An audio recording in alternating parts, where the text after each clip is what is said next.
Hello everyone, my name is doctor दक्षता Choubey and आज जो टॉपिक हम पढ़ने जा रहे हैं वो है dysmenorrhoea. Dysmenorrhoea it's a painful menstruation. एक फीमेल को जब मेंस्ट्रुएशन के दौरान दर्द महसूस होता है उसको हम डिस्मेनोरिया बोलते हैं। अगर इस वर्ड को हम समझने की कोशिश करें तो डिस का मतलब होता है पेनफुल एंड डिस्कम्फर्ट। ठीक है, तो एक फीमेल को जब मेंस्ट्रुएशन के दौरान दर्द होता है तो उसको हम डिस्मेनोरिया बोलते हैं। यूजुअली डिस्मेनोरिया दो पार्ट्स में डिवाइडेड है। दो तरह के डिस्मेनोरिया होता है। पहला होता है प्राइमरी डिस्मेनोरिया और दूसरा होता है सेकेंडरी डिस्मेनोरिया। जो प्राइमरी डिस्मेनोरिया होता है वो कंप्लीटली फिजियोलॉजिकल होता है, तो इसलिए हम इसको फिजियोलॉजिकल डिस्मेनोरिया भी बोलते हैं। और क्योंकि इसमें स्पाज्मोटिक काइंड ऑफ पेन होता है तो इसलिए इसको हम स्पाज्मोटिक डिस्मेनोरिया भी बोलते हैं। अब हम इसको ऐसा बोल क्यों रहे हैं? फिजियोलॉजिकल ये इसलिए है क्योंकि जो बॉडी में मेंस्ट्रुएशन के दौरान फिजियोलॉजी क्रिएट हो रही है, एंडोमेट्रियम का शेड होना, ब्लड का वेंट आउट होना, उसकी वजह से ये जो पूरा प्रोसीजर है उसकी वजह से एक फीमेल को जो दर्द का एहसास हो रहा है उसको प्राइमरी डिस्मेनोरिया बोलते हैं, जो कि कंप्लीटली फिजियोलॉजिकल प्रोसीजर है। इस प्राइमरी डिस्मेनोरिया में हमें कोई भी पैथोलॉजी देखने को नहीं मिलेगी।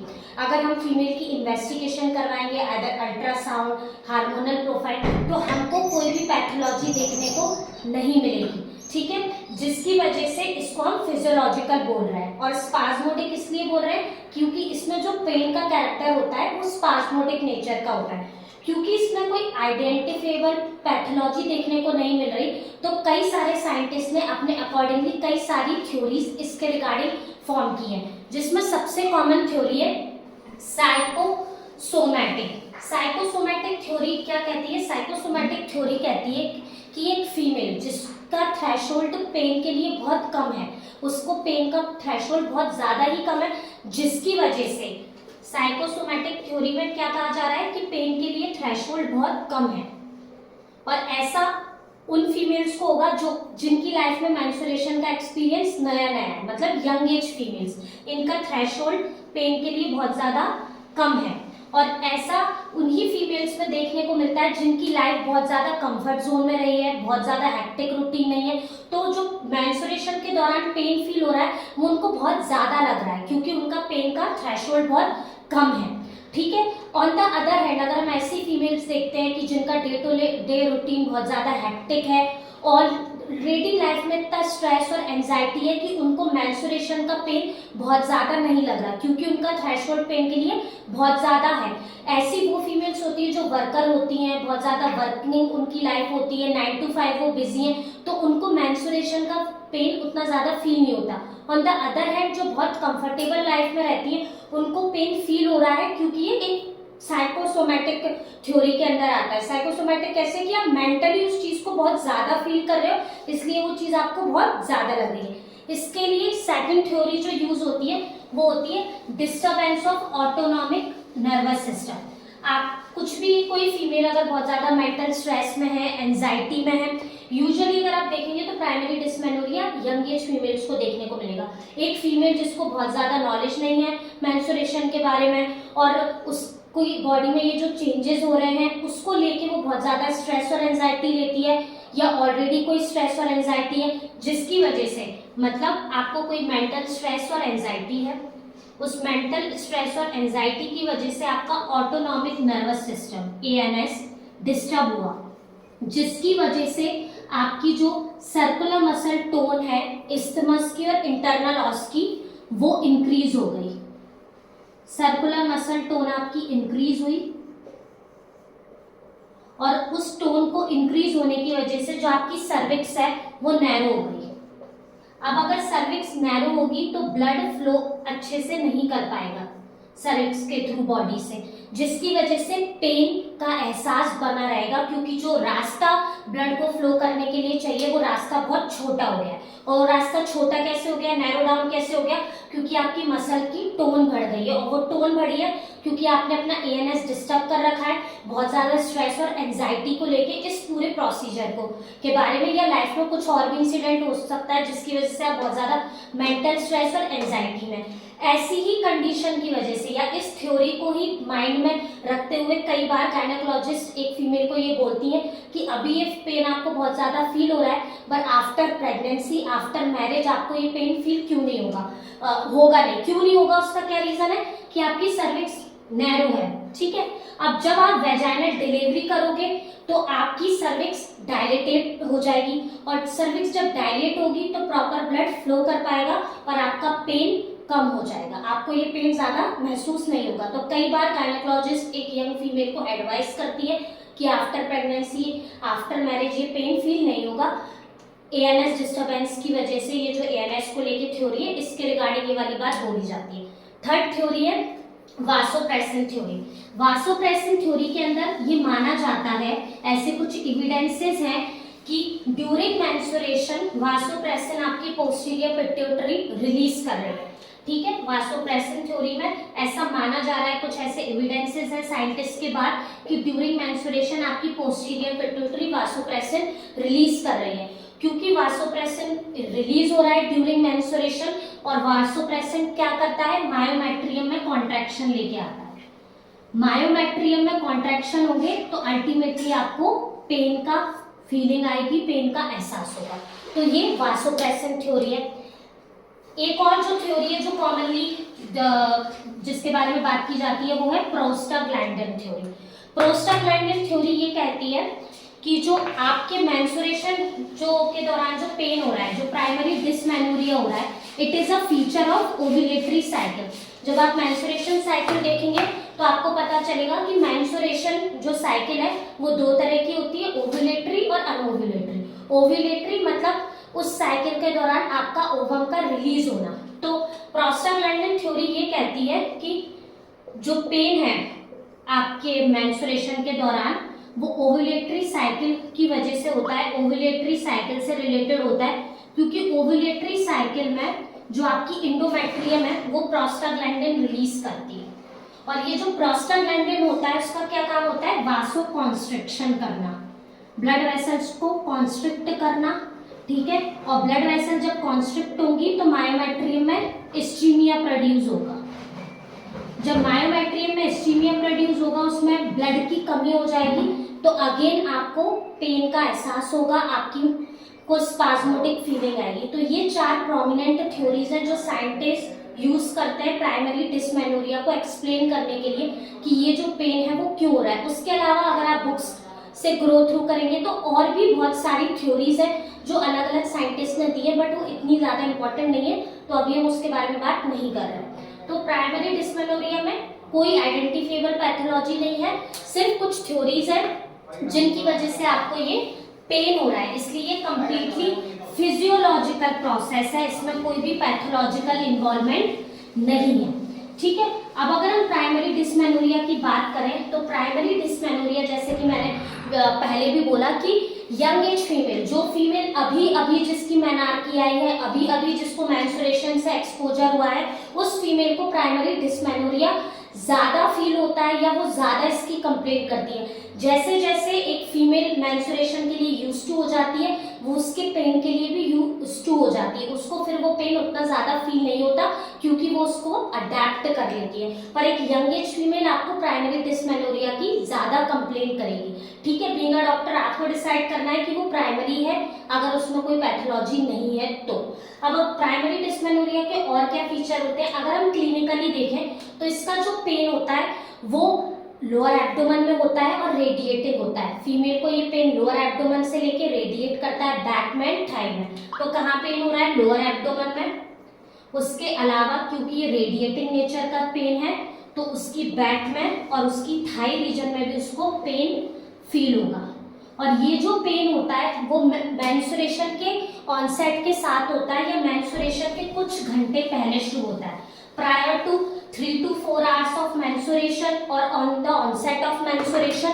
और कब तक बना रहता है, 24 से 48 घंटे। मतलब अगर हम दूसरी लैंग्वेज में समझे तो मेंस्ट्रुएशन के साथ ये पेन शुरू होता है और उसके 1 से 2 दिन तक ये पेन बना रहता है, नॉट मोर देन दैट। 2 दिन से ज्यादा हार्डली किसी को पेन होता है प्राइमरी डिस्मेनोरिया में। और जैसे ही पीरियड्स शुरू होते हैं, मेंस्ट्रुएशन स्टार्ट होता है या उसके कुछ टाइम पहले से इस पेन की फीलिंग होती है।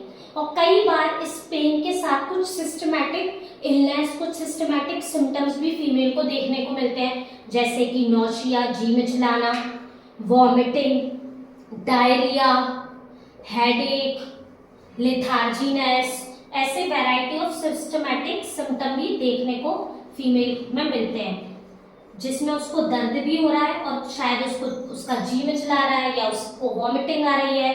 कई बार डायरिया भी देखने को मिलता है कि जब जब मेंस्ट्रुएशन आते हैं तो डायरिया लग जाता है। हमारे पास मेडिसिन भी है ड्यूरिंग मेंस्ट्रुएशन, डायरिया, सेटिन, ऐसी हमारी एलिन में प्रॉपर टर्मिनोलॉजी लिखी है, क्योंकि ये सारे जो सिम्टम्स हैं ये प्राइमरी डिस्मेनोरिया के अंदर आते हैं और ये सिस्टमैटिक सिम्टम्स प्राइमरी डिस्मेनोरिया को दर्शाते हैं। ठीक है, तो अब ऐसे केस में आपको करना क्या है, कोई पैथोलॉजी नहीं है, कंप्लीटली फिजियोलॉजिकल प्रोसीजर है, तो ऐसे केस में क्या करना है? तो सबसे पहले तो पेशेंट को काउंसिल करना है, उस फीमेल को ये समझाना है कि ये जो पेन है वो कंप्लीटली फिजियोलॉजिकल है, उसकी आपको एक प्रॉपर काउंसलिंग करनी है, उसको एक पूरा प्रोसीजर समझाना है कि आपकी इंडोमेट्रियम शेड हो रही है, ब्लड वेंट आउट हो रहा है, इसकी वजह से आपको दर्द का एहसास हो रहा है, ये कंप्लीटली नॉर्मल है। ठीक है, कई बार आपके पास फीमेल से ऐसा भी लेकर आएगी कंप्लेंट कि मुझे तो होता है पर मेरी फ्रेंड को तो क्यों नहीं होता, वो भी तो मेरे एज ग्रुप की है। तो अगेन आपको काउंसिल करना है कि सबकी बॉडी अलग अलग फिजियोलॉजिकल लेवल के साथ एक्ट करती है, अलग अलग बिहेव करती है, तो सबके सिम्टम्स वेरी करते हैं, किसी को डायरिया होता है, किसी को वॉमिटिंग हो रहा है, किसी को हेडेक हो रहा है, किसी को लेथार्जीनेस फील हो रही है और कोई कंप्लीटली नॉर्मल है। ये पर्सन टू पर्सन वेरी करता है, इसका मतलब ये नहीं है कि आप किसी बीमारी से सफर कर रहे हैं, तो आपको कंप्लीटली पेशेंट को काउंसिल करना है। और जो बहुत कॉमनली गायनेकोलॉजिस्ट एडवाइस करती है वो है हॉट फॉर्मेंटेशन। आपको उसको एडवाइस करना है कि वो हॉट फॉर्मेंटेशन करे, हॉट एप्लीकेशंस करे।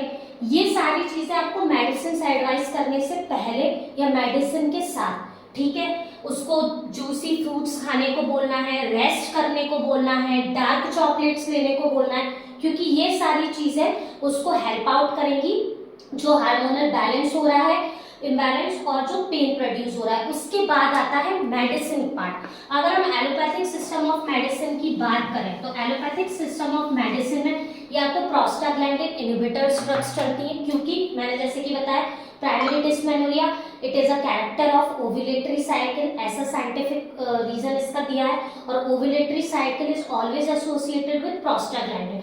तो हम ऐसी दवाई दें कि प्रोस्टाग्लैंडिन निकले ही ना, दैट इज प्रोस्टाग्लैंडिन इनहिबिटर, तो ऑटोमेटिकली पेन होना बंद हो जाएगा। तो एक तो ये, दूसरा ओसीपीज चलते हैं। ओसीपीज में क्या होगा कि आपका हार्मोनल बैलेंस बना रहेगा, हार्मोनल बैलेंस बना रहेगा तो प्राइमरी डिस्मेनोरिया के दौरान जो आपको पूरा डिस्कम्फर्ट हो रहा है वो नहीं होगा। तो ये दो तरह की medicine commonly allopathic system of medicine में चलती है। उसके अलावा अगर हम होम्योपैथिकली बात करें तो हमारे पास वैरायटी ऑफ मेडिसिन है। जैसा हमें पेशेंट, जैसे कि हम सबको ही पता है कि हम सिम्टम की बेसिस पे मेडिसिन देते हैं, तो जैसा पेशेंट हमारे पास सिम्टम लेकर आएगा हम उसके अकॉर्डिंगली उसको मेडिसिन देंगे। अगर वो वीक है तो अलग तरह की मेडिसिन, अगर डायरिया लगा है तो अलग तरह की मेडिसिन, वॉमिटिंग है मेंस्ट्रुएशन के दौरान तो अलग तरह की मेडिसिन। तो वैरायटी ऑफ मेडिसिन है, अमोनियम कार्ब है, कोलोसिंथ, मैक कार्ब, मैकफॉस, बहुत सारी ऐसी मेडिसिन है, कोकुलस है, वीकनेस में बहुत प्रोमिनेंटली देखने को मिलता है। ये सारी मेडिसिन अकॉर्डिंग टू सिम्टम चलती है, जैसा पेशेंट का सिम्टम है उसके अकॉर्डिंग हम उसको मेडिसिन देंगे कि जिससे जो उसको सिम्टम्स। अब हम मेडिसिन क्यों दे रहे हैं, क्योंकि ये तो फिजियोलॉजिकल प्रोसीजर, तो मेडिसिन भी क्यों देना है? मेडिसिन इसलिए देना है कि उसको जो ये सिम्टम्स प्रोड्यूस हो रहे हैं, सिस्टमैटिक इलनेस है, वॉमिटिंग, डायरिया, हेडेक, लेथार्जी या बहुत ज़्यादा पेन है, जिसकी वजह से उसकी day to day activities hamper हो रही है, वो कॉलेज नहीं जा पा रही है, अपनी वर्क लाइफ मेंटेन नहीं कर पा रही, घर के काम नहीं कर पा रही, तो ऐसी कंडीशन में हम उसको मेडिसिन देंगे, एडवाइस करेंगे कि हॉट फॉर्मेंटेशन ले, रेस्ट करे जितना हो सके, जिससे उसको ये पेन कम से कम फील हो और वो अपनी डे टू डे लाइफ की एक्टिविटी अच्छे से कर सके। तो ये तो हो गया प्राइमरी डिस्मेनोरिया जो आपकी को मोस्ट कॉमनली क्लिनिक पर देखने को मिलेगा। अब सेकंड आता है सेकेंडरी डिस्मेनोरिया। सेकेंडरी डिस्मेनोरिया जो है उसका दूसरा नाम है कंजस्टिव डिस्मेनोरिया। ठीक है, सेकेंडरी का दूसरा नाम है कंजस्टिव डिस्मेनोरिया। सेकेंडरी नाम से पता चल रहा है कि बाद में, प्राइमरी तो हो ही गया, पहले सबको ही होता है, जितनी भी फीमेल मेनार्की को हिट करती है, यंग एज में होती है, सबको प्राइमरी डिस्मेनोरिया होता है। और सेकेंडरी उसके बाद होता है और रेयरली देखने को मिलता है। ये कोई कॉमनेस्ट फिनोमेना या कॉमन फिनोमेना नहीं है और इसको हम कंजेस्टिव डिस्मेनोरिया कहते हैं। इसमें अब आपको पैथोलॉजी देखने को मिलेगी। प्राइमरी में क्या था, पैथोलॉजी नहीं थी, फिजियोलॉजिकल था। इसमें हमको पैथोलॉजी देखने को मिल रही है, पैथोलॉजी देखने को मिल रही है और उस पैथोलॉजी की वजह से फीमेल को पेन हो रहा है और वो सारी पैथोलॉजी आप कंजेशन बढ़ा रही है। ठीक है, यूट्राइन कैविटी का कंजेशन इंक्रीज हो रहा है, कंजेशन इंक्रीज हो रहा है, वहां पे हैवीनेस हो रही है, हैवीनेस की वजह से पेन हो रहा है और उसको हम सेकेंडरी डिस्मेनोरिया बोल रहे हैं। Because of something identifiable pathology. Identifiable pathology का मतलब है कि जब मैं इन्वेस्टिगेशन करवाऊंगी, अल्ट्रासाउंड करवाऊंगी, हार्मोनल प्रोफाइल करवाऊंगी तो कुछ ना कुछ कॉज निकल के आएगा जो रीजन है इस पेन का। ठीक है, अब वो पैथोलॉजी वैरायटी ऑफ पैथोलॉजीज हो सकती हैं। जैसे जैसे आप प्रोसीड करेंगे गायनेकोलॉजी में तो आपको ये सारी टर्मिनोलॉजी क्लियर होगी, जैसे कि इंडोमेट्रियोसिस, ये सारी डिसीज अभी आप फर्दर क्लासेस में पढ़ोगे। इंडोमेट्रियोसिस, एडिनोमायोसिस, ये सारी पैथोलॉजिकल कंडीशन है, डिसीज कंडीशन है। ठीक है, आपकी सर्विक्स की स्टेनोसिस होना मतलब सर्विक्स का नैरो होना। ठीक है, जो हमने एएनएस डिस्टर्बेंस की वजह से पढ़ा था वो क्या पढ़ा था कि सर्विक्स की जो इस्थमस है, इंटरनल ऑस है, उसकी सर्कुलर मसल की टोन बढ़ गई है और नैरोइंग हो गई है। पर डायलेटेशन करने, कैसे डायलेटेशन, वेजाइनल डिलीवरी के बाद वो पार्ट डायलेट हो जाएगा। पर कोई बाय बर्थ ही स्टेनोसिस लेके पैदा हुआ है, उसका सर्विक्स का जो रास्ता है वो बाय बर्थ ही छोटा है, तो दैट इज सर्वाइकल स्टेनोसिस। या फिर आपको स्कारिंग हो रखी है बहुत ज्यादा, आपको यूट्रस में स्कार्स बने हुए हैं। ठीक है, कोई भी कॉज हो सकता है। Tuberculosis is the most common cause female में। अगर यूट्राइन ट्यूबरक्लोसिस हुई है कभी पास्ट हिस्ट्री में तो उसके बाद उसको स्कारिंग देखने को मिल सकता है। या फिर कोई इंट्रा यूट्राइन डिवाइस है, आपने पट्टी लगवा रखी है, ठीक है, आपके यूट्रस में, तो ये कुछ ऐसे कॉमनेस्ट कॉज होते हैं। और भी बहुत सारे कॉज होते हैं जो जिनमें ये सारी पैथोलॉजिकल कंडीशन है, कुछ ना कुछ रीजन है जिसकी वजह से आपके यूट्रस का क्या कंजेशन बढ़ रहा है। कंजेशन बढ़ रहा है तो आपको पेन प्रोड्यूस हो रहा है, पेन फील हो रहा है। तो जब भी मैं इन्वेस्टिगेशन करवाऊंगी तो निकल के आ सकता है कि भाई इंडोमेट्रियोसिस हो रखी है या फिर उसकी यूट्रस में इंट्रा यूट्राइन डिवाइस है या बहुत ज्यादा स्कारिंग है। तो अल्टीमेटली क्या होगा, पेन होगा। ये जो पेन होगा ये हमेशा मिडिल एज फीमेल में देखने को मिलेगा। Middle to old age female, ऐसी फीमेल जो मिडिल एज में है या जिनका मेनोपॉज आने वाला है, तो उन फीमेल्स में uterine fibroid is also cause of secondary dysmenorrhoea. Uterine fibroid बहुत कॉमन कंप्लेंट है जो हम डे टू डे लाइफ में सुनते हैं। ऑलमोस्ट चौथी से पांचवी महिलाओं को फाइब्रॉइड होता ही है और उसकी वजह से भी सेकेंडरी डिस्मेनोरिया प्रोड्यूस होता है, क्योंकि ये सारे कॉज कंजेशन करते हैं और कंजेशन की वजह से जो हैवीनेस क्रिएट हो रहा है उसकी वजह से जो पेन हो रहा है वो है सेकेंडरी डिस्मेनोरिया। तो ये आपको मिडिल टू ओल्ड एज ऐसी फीमेल जो मेनोपॉज के करीब है उन फीमेल्स में देखने को मिलेगा। ठीक है, इसमें इसका क्या पेन का कैरेक्टर है, इसका पेन का कैरेक्टर है 3 to 5 days before menstruation. Menstruation शुरू होने के 3 से 5 दिन पहले ये पेन महसूस होगा और जैसे ही मेंस्ट्रुएशन स्टार्ट हो जाएगा ये पेन चला जाएगा, ऑनसेट के साथ रिलीफ आ जाएगा। ठीक है, just opposite to primary dysmenorrhoea. Primary dysmenorrhoea में ऑनसेट के साथ पेन हो रहा था और हार्डली 2 दिन तक चल रहा था। इसमें पहले से 3 से 5 दिन से पेन हो रहा है क्योंकि कंजेशन है और जैसे ही फ्लो हुआ वैसे ही वो कंजेशन कम हो गया, हैवीनेस कम हो गई तो पेन होना कम हो गया। और ये जो पेन होता है हमेशा लोअर एब्डोमेन तक कन्फाइंड रहता है, मतलब ये रेडिएटिंग नहीं होता। फीमेल ना तो बैक में पेन बताएगी ना थाई में पेन बताएगी, सिर्फ उसको लोअर एब्डोमेन में पेन होता है डॉक्टर साहब, और पीरियड से पहले 3 से 5 दिन पहले शुरू हो जाता है और जैसे ही मेंस्ट्रुएशन आना शुरू होते हैं वैसे पेन ठीक हो जाता है। तो आपका दिमाग जाना चाहिए कि ये सेकेंडरी डिस्मेनोरिया है, इसमें कोई ना कोई पैथोलॉजी हो सकती है। और सेकेंडरी डिस्मेनोरिया में कोई भी सिस्टमैटिक इलनेस आपको देखने को नहीं मिलेगी, ना नौशिया, वॉमिटिंग, डायरिया, हेडेक, ये सारे कोई भी सिम्टम्स आपको देखने को नहीं मिलेंगे।